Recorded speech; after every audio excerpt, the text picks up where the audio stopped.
mga kababayan at mga kalingap namin, welcome back po sa ating channel, Lori DM Magalpok Vlogs. At ngayon po, binalikan natin si Ate Annabel. Naalala niyo po ba yung babaeng tumakbo noon?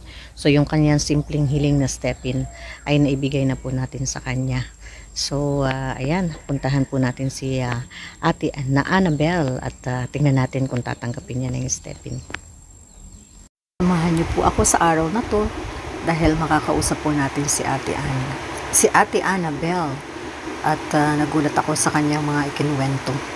So pakinggan po natin ang akin pakikipag-usap sa kanya at kayo na po ang humusga. May mga nasasagot naman po siya sa aking mga tanong, kaya alam kong gagalit pa po siya kung sakaling siya ay ating mapapagamot. Tapos ano nangyari? Hindi, ang sinabi ho talaga nila ho sa akin, nagkakape sa diet ang isagot ko sa inyo. Galing ho ako sa San Miguel ay. Ako, ano tatay yung kinakain na dito? Ay nagiinuman niya ako, anak ng buko, bakit anya? Minsan nahapit lagi yung sinabi niya. O tapos? Hindi lang ko. Para anyang nagdadaldal, napapidlag anyang nahapitlag anyang sabaho ng buko. Ay tapos ano nangyari? Hindi na ako nag-imik. Kasi mamamatay na siguro akong demonyo. Pagulungin na lahat itong mga itlog. Ay ano nangyari sa mga itlog, Ate Annabel? Wala ho, nabara sa akin. Hindi, ang sayo pati sa akin ho ni Pinila. Magsinungaling daw ho ako nga niya ako sa inyo. At alam niyo lang, masarap nga daw hong ripin pero masarap din ho daw palang magkape. Oo, pero ang sabi nila sa pambabastos nila dahil sa pagkakape nga niho, sama-sama daw ang panaginip ng yung masama daw ang panaginip yung nagkakape sa diet sa kanila. Ano po bang nangyari after na magkape sa diet? Hindi ho sila nagtikiman ay hindi rin. Napadukit. So napadukit. Ay pagkatapos sa diet. At nung sumagot nga na ako sa kanila nga idalagang-dalaga yun. Hindi rin kayo ang tinatanong ko. Si Eric ko. Si Eric? Inano ko ba kako anak ko? Sabi ko bakit ba kako anak kita? Ay walaan niya ho. Ang hindi ko anya hulam sa inyo ay nabarasag ko nga mga itlog na dinala ko. Yun ang sinabi ko. Sabi ko bakit ako nung nangangarap ay hindi nila ako iniintindi. Hindi, ang ibig kong sabihin talaga ay yung gamot sana ang hindi nila ibinulgar ay. Yung alin ang hindi ibinulgar? Yung tiki-tiki kung nakalagay sa lagayan. Ang tiki-tiki? Na nakalagay sa lagayan. At pag ibinira mo talaga ho yan ang takbo, ang sasabihin ng taway, dapat meron pang mga kasunod. Tapos patuloy-tuloy na patabi-tabi. Ay tama naman ate. Pagtakbo niyan sa bahay niyo, sasabihin lang yan sa iyo, na itatanong lang yan sa iyo. Bakit ganoong klase ng lakas ng bata na yun? Kaya dahil doon sa sa pinapainom. Sa pinapainom. Pero nagkakape ho sa diet yun. Kaya nga. Ay anong ginawa ni Eric? Si anak ko? Sinako lang yata ho sa sobrang pagkabigla yung mga anak ko. Ilan ba ang anak mo? Ay, hindi ho. Meron ho sila sa akin binulong. Yun ang nireklamo yun sa akin. Ano yung binulong nila? Kababuyan daw ho talaga yung ginawa nila doon sa akin. Sino yung mga Sino yung mga... Nung ginawa sa akin yung pagbasa ko doon. Nung binulong ho sa akin. Hindi nyo alam po na mayroon sa inyo bilang matatanda noon. Hindi ako nagtataka ako talaga nung parahin niyo kami dyan. Ang mga pauntog yung pit ko dyan. Pagkatapos ng ibulong, sinatali ako. Kaya nga. Kaya kung nagpa-practice ako sa gatas, nainom ko na ito, hindi ako nagtakbo. Aba mamaya napansin ko naggugurulungan na ang mga itlog. Ay, yun lang. Yun, ay sabi ko siguro binansaga na baboy. Ayun nga lang. Ay mali ho kayo dahil kung pinansin niya ako sa daan pa lang. Hindi okay na tuloy na nagkakape sa diet. Tama. Maigi, dapat pinansin ka na lamang. Oo, nung Kasi nag-aaral ho, pati ako kasi ng fourth year college doon sa Dalnak. Binibilan sa akin yan ni inay ni Lorelio. Wag daw ako sobrang magpatatawa na yun ang sinasabi kong magparamimihasa daw na wag daw nagkakape sa diet. Tayo kay may buto ako ay malakas ako kako. Tama. Ako dapat ginaganon ka ako ng tao. Sa Dalnak ka rin pala ng nag-aral. Nag-aral ho ako diyan. Sa Dalnak. Ilang taong na nag-aral doon, ate? Sobrang kadaldalan ko ay tinanggal ako ng ng mga... Ng teacher? Oo, ng mga teacher. Ay, bakit daw? Teacher Sally ho, sabi raw ho sa akin ay, kayo nga niya may utang pa sa akin na buto ay hindi niyo nababayaran nung lihim lang binulong. Kaya ho, Ay, di bayaran natin. hindi, ang ibig ko niya sabihin, Oo. sumama siya sa akin. Sabihin na sa akin. So, sumama sa'yo? Nung sumama ho siya sa akin, nung nagaganunan kami, Oo. ang nangyari, ako ang gustong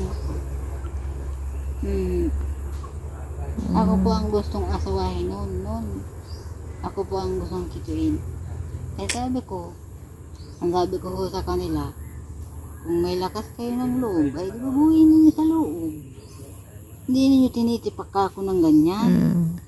Hindi maganda. Oo. Hindi maganda. Nahalata ko kayo dyan, nung sumandala kayo dyan, meron na sa akin nakakapit nga talaga ho nangumuti na lalaki. Sino yun? Naalala mo pangalan? Ako talaga, ang pangalan ko Natalie. Natalie. Hindi Annabel. Annabel Salen ho yung Natalie. Okay. Natalie talaga yung, Kilalang pangalan? para nila sa akin. Okay. Hindi ko kilala ang pangalan, pero Natalie ho ang Natalie talaga. Natalie talaga. So, sa school, kilala kang Natalie?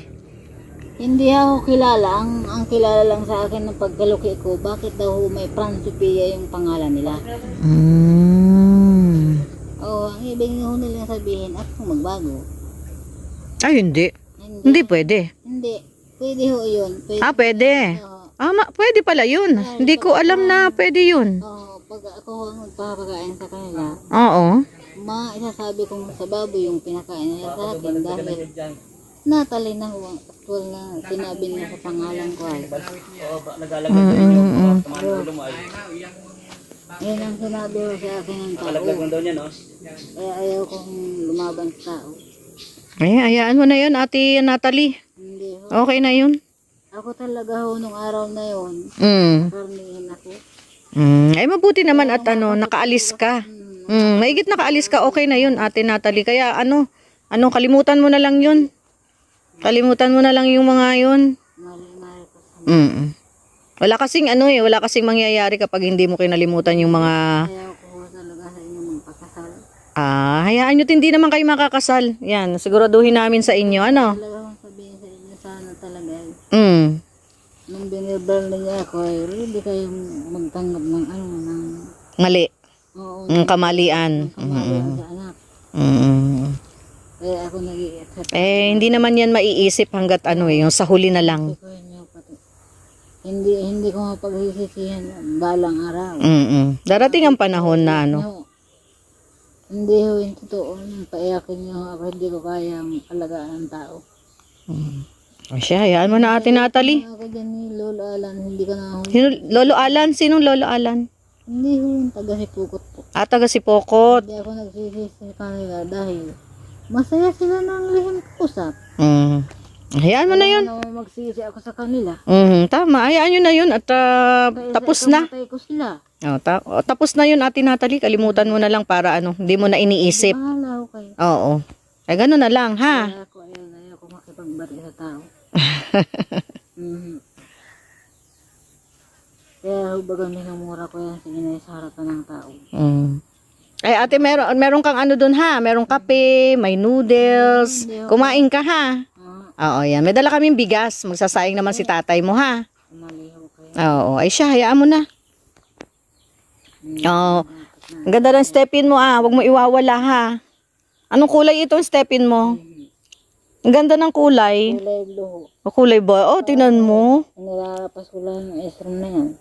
Tama. Di ba magaling naman si Ate Annalie, Kulay blue nga daw yung step-in niya. dito. Nilarapas ko lang eh. Oo. Sige, Ate Natalie, ha? Pag ano, babalik ulit kami, ha? Makipagkwentuhan ako sa'yo, ha? Ha, Ate Natalie? Hindi ho. O, kwentuhan mo ako susunod. May sakit ho ako, may sakit. Ah, may sakit. O, siya, sige, hayaan mo. lang po ako. Oo, sige. Pagbalik namin ulit, ha? O, sige. Bye-bye na. Sa lupa. Bye-bye na, Ate Natalie. Bye-bye. Bye-bye ka dito sa ating ano? Sa ating kaibigan dito. O, sige. Bye-bye, Ate Basta po Natalie. ripis ako. Bagay ako tinanong nilang nagkakape sa dait. Sige po. Sige, Ate Natalie. Salamat. Bye-bye po. Kasi nga nalaman ko yun sa pamilya nila. Maigit maaga nalaman na, ano? Sige po, Ate Natalie. Salamat. Thank you.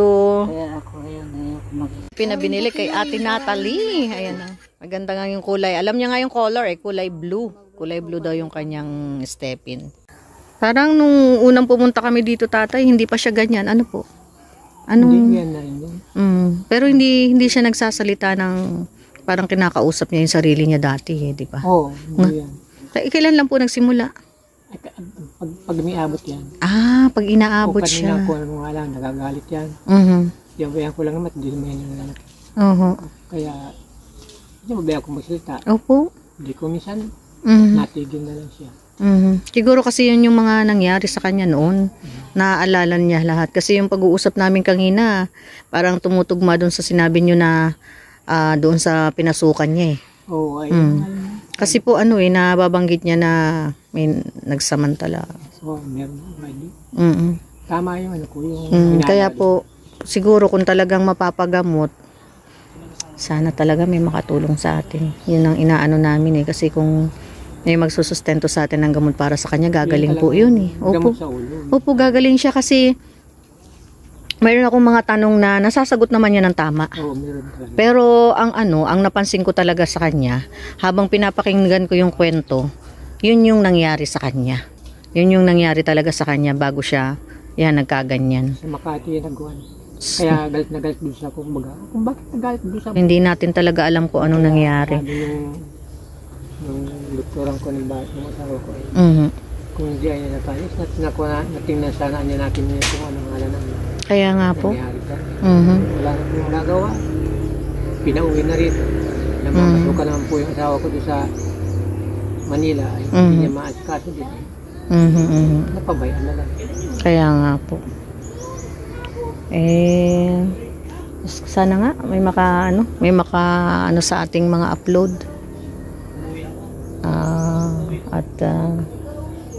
Ang hirap.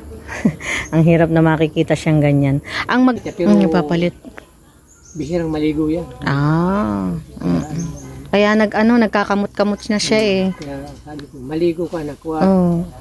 Anong ala noon at para maganda kasi siguro meron siyang kasamang babae na magpapaligo sa kanya eh. Hindi nung una pinaliguan ko po yan. Pagdating sa ako, ikaw na magkundi sa baba. Hilid ko sa likod, katawan. Sarap ikaw na. Kahit po mabuhusan lang ng tubig at masyampuhan, okay na yun eh. Tsaka buhus-buhusan nyo na lang, okay na po yun. Kaya nga po. Ay siya, tatay. Pagpasensya niyo na po yung aming nadalang grocery at saka bigas sa inyo, tay. Ano po? So, kami po ay magpapaalam na rin at medyo parang uulan na naman.